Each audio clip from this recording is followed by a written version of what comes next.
Let's start this New Year's with a bang, baby. The West Virginia Mountaineers go into Lawrence 0-11 all time there. Give us that W, baby. Let's talk about it on this episode of Locked On West Virginia. Let's go.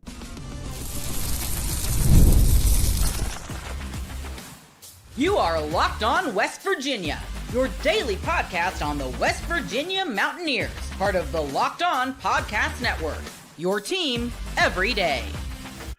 What is up? Welcome in, guys. My name's Mountaineer Paul. I am your host. This is Locked On West Virginia. How about them Mountaineers? What a way to start the new year for us, guys. I mean, come on. Undermanned, late flight, it didn't matter. Huggins couldn't do it. Nobody could do it in our history. And here we are with Darian Devries in year one and just continued to surpass and destroy all expectations for this team. At this point, it's like, okay, I was willing to say, okay, if we get into the tournament, this is going to be a successful season. And I think we may be able to look a little deeper. Obviously, Kansas didn't play well. Let's start there. Had they played the entire game like they did the back end of the second half, I think this is a different game. I certainly don't think Kansas is as bad as they played. That's just fact. But I don't think, obviously, look, we were undermanned. We were without two of our three best players. And we hung in there, and this team is coming along. If by some miracle Tucker and I think Hansberry will be back at some point, and then Stone, you can add him into the mix somewhere. I'm telling you guys, this team has real potential to do a lot more damage than I think we all initially thought. Let's look at the numbers. 62-61 is a game West Virginia was always going to be in favor of playing because Kansas is, high transition, high scoring team. So not that we can't do that, but they're usually better at it than us. West Virginia improves to 10-2, knocking Kansas down to 9-3. This probably isn't your typical one seed Kansas team either. There's certainly a top 20 team, but I'm just saying this isn't your juggernaut Kansas of the past. So a lot of those things added up to the recipe for being a W. And look, Eduardo Andre, you came out today, brother. You showed out today. I think, proved a lot of people wrong. I've had people call me, and I'm telling you, people in the industry have called me. I'm talking about coaches and said, that guy's not very good that you all picked up from Fresno. That's what they told me coming into this season. He's not very good. I don't know why he even came. Well, Nelson Hernandez W, because Nelson Hernandez told me, yeah, he's good, and that's why I brought him from Fresno. Everybody give Nelson Hernandez some love in the chat because he deserves it. He was one of the people when I spoke to that said, hey, and if you don't know Nelson, he's the GM of the basketball team. He basically helped put it together. And although he is one of the more silent assassins of this team, he doesn't even like to get credit. He deserves it. The two guys he's responsible for that I know about, there's probably others, Javon Small and Eduardo Andre, the two biggest factors for success. Obviously, he's not coaching on the floor, but I do think Nelson Hernandez is very underrated. And certainly this pull from Andre is big here. So give Nelson his flowers, man, because this Andre, I think, has really came into his own today. And this is a lot to do with this coaching staff. We've got a really good coaching staff. They've done a great job developing these guys, bringing them along. And Maui had a huge impact. These guys were ready for this. You know why they were ready for this? Because 3 straight overtime games versus Louisville, versus Gonzaga, and versus Arizona. That's why. This now, listen, nothing compares to Fog Allen. I'm not saying that. But at the end of the day, you look at it and you're thinking like, okay, these guys have played 3 overtime games in Maui where the games maybe didn't matter as much, but they certainly were pressurized to this, where it's a little more pressurized. You're opening the conference against this juggernaut of a program that's been literally one of the best programs, if not the best program of the last 20 years. And you've got 2 freshmen that are going to be playing heavy minutes in your lineup. Welcome to college basketball, KJ Tenner. Welcome to basketball, right? I mean, this is pretty crazy, guys, really, when you look at it. Welcome to basketball, Jonathan Powell, college basketball. Welcome to college basketball. Who else? Harris Elizabeth. You know what I mean? KJ or Joseph Yesufu, Javon Small, Toby O'Connor are like smoking cigarettes on the sideline. Like we know what this is about. Like they've done this. They've been there.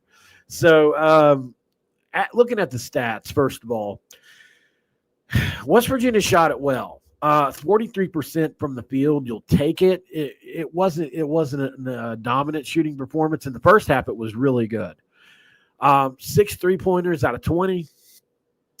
It's 30%. That's really not good enough, but they were so key. And really, Kansas made it a point to defend the 3-point line today. And listen, the game plan that Darian Devries put together, holy smackerel, guys! That game plan in the paint was electrically good. I couldn't believe all the different ways we scored in the paint in the first half. Listen, if you didn't hear it last week, Darian DeVries said, hey, look, I've got some stuff I haven't ran yet. And he wasn't lying. There was some stuff that he ran today, that different lineups, some different middle actions, some different the middle ball screen all day long was happening. And the different actions he was running off of that were really good, obviously, and catered towards an Andre, because you've got the pick and roll with Andre. You've got the pick and pop with Hansberry. Two different types of offense, right? Two different kinds of approach. Well, you're not going to pick and pop with Andre. You're going to pick and roll, right? And so what that allows you to do, it allows you to get into the paint. It allows you to attack the rim. And it's my favorite style of ball. I like pick and pop, don't get me wrong, and Hansberry can do it, but Andre is a much better rim runner, much like Jesse Edwards. Man, if we had Jesse Edwards on this team, it would be really good. But a guy that you can run like off of the roll, that you can run parallel with and throw that lob up, and he's a factor. You've got to, and that means that guys have to stay stuck to him, and it creates one-on-one opportunities. With pick and pop, it's more read and react, because you have to, like, let's say a guy sets a screen for you, you have to figure out, is he going to roll or is he going to pop? Well, with Andre, it's always going to roll, so you don't really have to worry about that. And so just having that one thing that you know is going to happen sets up everything else. You can look other places because you know the roll's happening. It's like a quarterback. You know where your routes are. So what it was able to do, they were allowed to reverse ball screen. They were allowed to reverse the ball. And we got a lot of really good shots out of that, especially in the first half. So really good offense from Darian DeVries. And like they say on Three Guys, he runs good stuff. And he does. So like I said on X earlier, Darian DeVries outcoached Bill Self today. And it really wasn't close, especially in the first 3 quarters of the game. Like through the first half and midway through the second, I don't know if Bill Self decided to start coaching or what, but they woke up a little bit, and that was expected. Free throw disparity was incredibly. I mean, look, normally when this happens, you lose the game, right? But we got some key calls down the stretch. The very last play of the game could have gone either way. Like we could have got a foul call there. Honestly, it was close, right? I was scared. Kansas, 90% from the free throw line. They had one guy at the line like 14, 15 times. So 19-21. That's incredible. Usually you win every game. We were a measly 4 of 6 from the line between Andre and Small, I believe. So we tied them in rebounding by the end. We dominated the first half. We had 2 more offensive rebounds. They had 2 more defensive rebounds. Both of us had 34. We crushed them in assists by 8. We had 5 blocks again. They had none. That's without Tucker, by the way. We had 4 steals to their 3. We had 6 turnovers to their 8. 16 fouls to their 9. Individually, Tucker DeVries obviously didn't play. I don't know why I said Tucker. Javon Small almost had a triple-double. 11 rebounds, 13 points, 6 assists. Toby O'Connor, kind of a rough day at the office. He had 7 points, but man, he had some wild plays where he was slipping and falling and just kind of like coming close to getting the ball turned over. But defensively, he made his presence felt and made an impact. Eduardo Andre, the MVP of the game, 15, 6, and 3 assists, guys. 3 very good assists at that, very timely assists. And he went head to head with what most people consider the best power forward in America, or center, really. So, very, very impressive performance and historic, obviously. West Virginia was 0-11. Well, now they're 1-12. So, or 1-11. I'm sorry, versus Kansas at home. So on the road. So Joseph Yesufu had 2 timely threes, which I thought was great. Kind of couple daggers. Sincere Harris played well at times with those runners in the middle of the lane. Jonathan Powell with his threes were very timely as well, and he played good defense. He was on the floor a lot, guys. He's going to be fun to watch develop over the next few years. And Harris Elizabeth was able to at least come in and spell Andre for a little bit here and there, right? So we played 1, 2, 3, 4, 5, 6, 7, 8 guys. You normally have 8-man rotations. Yeah, that's true, Coos. Tanner did have a big shot. Normally you only have those type of 8-man rotations in the tournament, right? Like NCAA tournament time, okay, you whittled it down to like 8-man rotation. That's just not that's not this time of the year. You still need 10, 11, 12 guys. And when you look at it, Kansas, 1, 2, 3, 4, 5, 6, 7, 8, 9, 10, 11 guys. And that's a great strategy. You throw 11 guys at 8, and you can win the stamina battle. Look, if that went into overtime, obviously we probably lose this game 8 out of 10 times, because I don't count us out in overtime either. But I do think that because of the foul trouble we were in with, like, we had 2 guys. I think it was Andre and who was the other guy? I think it was O'Connie that both had 4 fouls, right? So, it would have been iffy. Let's say that. Zeke Mayo is one of the best guards I've seen in college basketball this year, by the way. So that kid's really, really good. Great transfer from South Dakota State, and I see why we went after him too. Up next on Locked On West Virginia, guys, let's talk a little bit more about Javon Small and that genius play at the end of the game that he made. And let's look at the schedule and see just how wonderfully this begins to set up for our guys to possibly make a not just end of the tournament, possibly a little run here. Stick around. This is Locked On West Virginia. And this episode of Locked On West Virginia is brought to you by Rocket Money. Guys, did Rocket Money help you find any subscriptions you forgot about or that you were paying for twice? Because that's definitely happened to me. I had a few subscriptions that I didn't even realize I was still paying for. Rocket Money made it easy to track them all down. It's like having a personal assistant for your finances. Rocket Money is a personal finance app that helps you find and cancel your unwanted subscriptions, monitors your spending, and more, guys. It helps lower your bills so that you can grow your savings, and it brings everything together in one place, whether it's subscriptions, your spending habits, or even the goals you want to hit this year. Rocket Money has 5 million users and has saved a $500 million in canceled subscriptions. I'd like to have a little bit of that. Saving members up to $740 a year when using all the app's premium features. For me, one of the best features is the subscription tracker. I've used it to cancel services I wasn't using anymore, and I've already saved a ton, man. Plus, their goals feature is really good. I'm able to automatically set aside money for my future and no longer stress about budgeting every month. Cancel your unwanted subscriptions and reach your financial goals faster with Rocket Money. Go to rocketmoney.com/lockedoncollege. That's rocketmoney.com/lockedoncollege. Javon Small, if you've ever seen the Dragon Ball Z GIF, it's over 9,000. I posted that in a chat I'm in because his IQ was over 9,000. No doubt about it. Like, that was an incredibly smart play at the end of the game. Something our team doesn't do a lot, in my opinion, is pump fake. Like, you see it with some of our younger guys, especially. Like, even O'Connie does it at times. He just gets a full head of steam.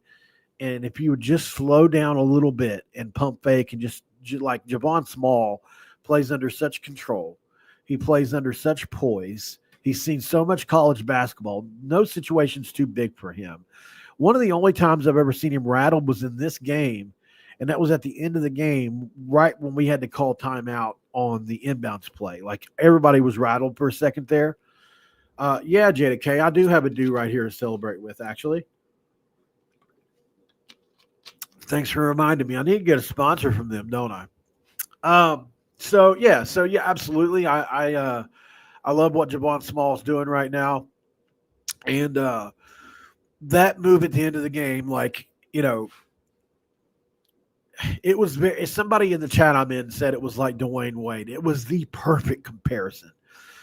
So under control, an elite pump fake, where he waited till, I mean, there was maybe 3 seconds on the clock when he started to rise for that shot, and he's got this thing where he goes up on his tiptoes and then even like palms the ball a little bit like Michael Jordan used to do, and it gets guys to go up, and then he jumped into him and initiated the contact, and obviously that's not a too difficult thing to do if you play basketball. But in that moment, under those circumstances, on the road, when they made a run at you like they have, anybody most likely would be rattled in that situation. But Javon Small continues to hit big shot after big shot. How about the shot where he lost his dribble in the corner and hit the freaking long? It was basically a three. It was not really, it was like an inch away from being a three. The genius of Javon Small, pretty much since I wasn't sure who would be a bigger loss between he and Tucker, because I still think Tucker is the glue of this team because of all the different things he did. He would get hands on balls. He would get some blocks. Obviously the threes were huge with Tucker. But man, what Javon Small does from us with us from a poise, he plays almost all 40 minutes. It's not really ideal. He hopefully he doesn't get worn out by the season's end. That's why we have to hope for a couple of these other guys to actually play at some point.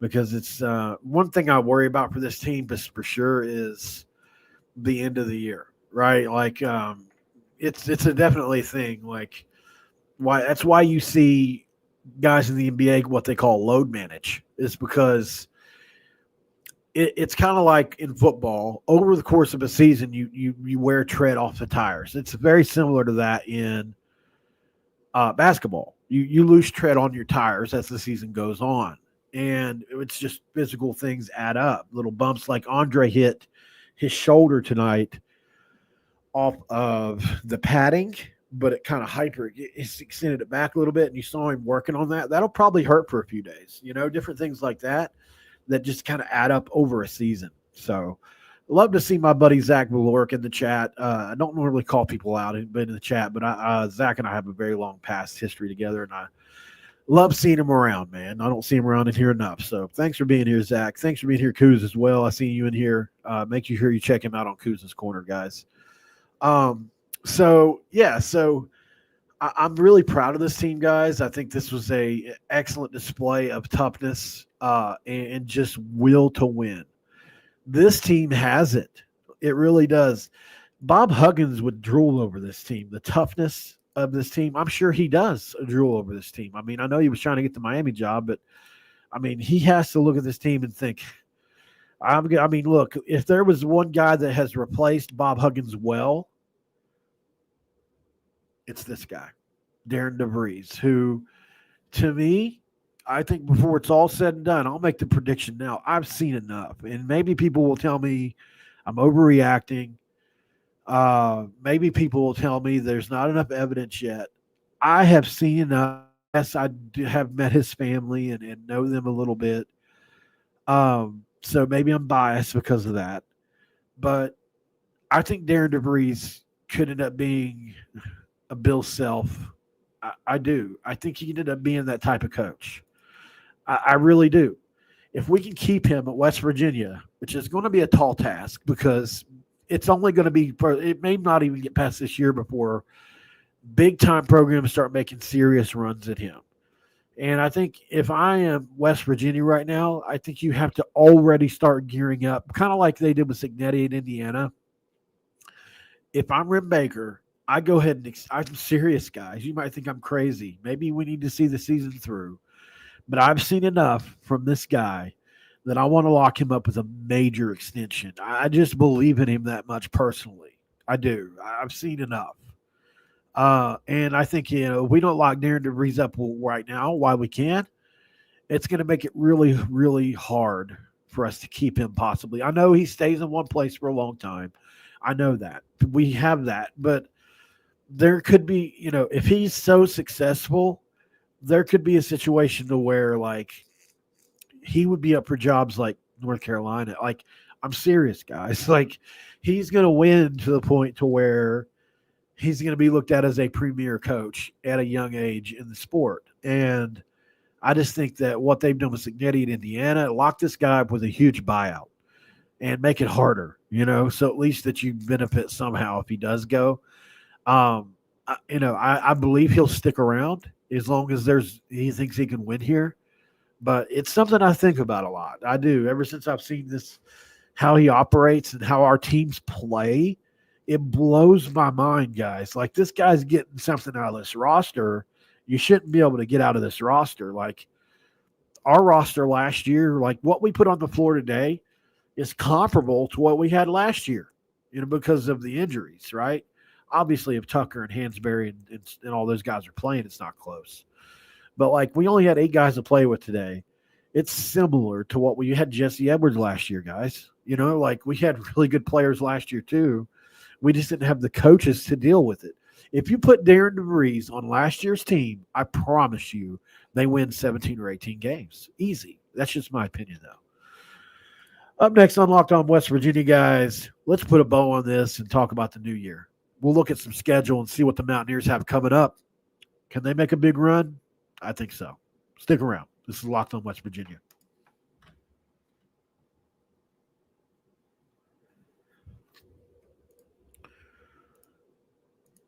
All right, so no ad read on this one. So, all right, so you look at the West Virginia schedule. I mean, look, obviously we knew the last five games were all going to be, range from kind of hard, like in Georgetown, to pretty easy. When you look at like Mercyhurst, Bethune-Cookman. And now you've got a team like Oklahoma State coming up, which, look, they're not playing super well right now. They're 8-4. I mean, they could certainly beat us. Don't get me wrong. I'm not saying they can't. But they're not Kansas. They're not Gonzaga, right? I think, that could be a win. Then we've got that same Arizona team again. Here they are. They're back, and they're going to want revenge, right? And they're 7-5 now, but we had to go to overtime to beat those boys. And look, they've won several games in a row. When you look at Arizona, they did lose to UCLA, but they're starting to turn that thing around just a little bit. But there are winnable games on the schedule for West Virginia going forward. You've got Colorado. After that, who is a team that has played really well at times this year. Then they looked bad against Iowa State the other night, if you watched that game. But they're 9-3. I mean, that's pretty good. I still think we should win the game, but look, who knows? You never know when you're on the road in the Big 12, which will be on the road for that game. Then it's Houston and Iowa State, and those are going to be 2 really hard games. But, I mean, generally speaking, guys, I'm dead serious. West Virginia should win 2 of its next 3 games, if not all 3. Oklahoma State we should beat, right? Depending on who comes back. I think we can't keep going with this roster the way it is. It's going to come back and bite us. We're going to have to get some guys back. So we've got till January 4th. I don't know if another week's enough time or not. We'll see. Then on January 7th, you got Arizona. We're not going to be able to beat them with the lesser roster probably.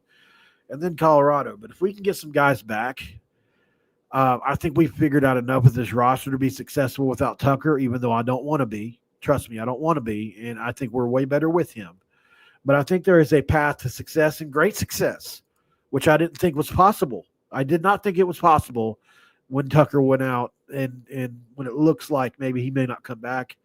When that first came to my head, I said, well, I mean, I don't know how great the team's going to do, but after today, I think we can't doubt anymore because we just beat what would be a top 2 or 3 team in the league. So, and we led most of the game with a very depleted roster because of our coaches, guys, and our players too. But our coaches just put us in such great positions and get so much. They squeeze every drop of talent out of this roster. So you're in a situation where you could be 11, 12. You could be 12 or 13. Like you could be 12-2, 13-3-ish going into Houston and Iowa State. You're probably going to lose one or both of those games. But, I mean, look, I don't put anything past them now. Who knows where this team could end up? But, I mean, like, I think the next 3 games are going to be crucial. If we win 2 of the next 3, we're definitely in the tournament, in my opinion, when you look at the rest of the season. Because you've got – so let's roll through it really quick. Let's make some predictions really quick before we get off here. Oklahoma State, we'll call that a win, right? That's 11 wins, 11-2, right? And then you've got Arizona. I'll say that we're not all the way healthy there, and we'll lose that one, okay? So let's go 11-3. Then you got Colorado. I'll say we win 12. Then you got Houston and Iowa State. Let's mark 2 losses there just to put losses on the schedule here because they're going to happen at some point. So that's, let's see, 10, that's 11, that's 11-3, that's 12-3, that's 12-4, 12-5.